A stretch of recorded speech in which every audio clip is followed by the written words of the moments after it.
ఒక ఇంటి వద్ద ఒక రైతు, ఒక సాధువు మరియు ఒక మహిళ కలుసుకున్నారు. మాటల మధ్యలో ప్రపంచం గురించి చర్చ వచ్చింది. ప్రపంచం ఒక కఠినమైన యుద్ధభూమి. ఇక్కడ బతకాలంటే మట్టితో, కరువుతో నిరంతరం పోరాడాలి అని రైతు అన్నాడు. దానికి ఆ మహిళ బదులిస్తూ, కాదు, ప్రపంచం అంతం లేని విషాదాల నిలయం.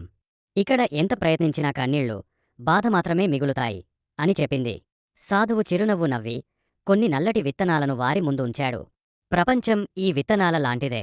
అది క్రూరమైనది కాదు, విషాదకరమైనది కాదు. ప్రపంచం ఒక అద్దం లాంటిదా.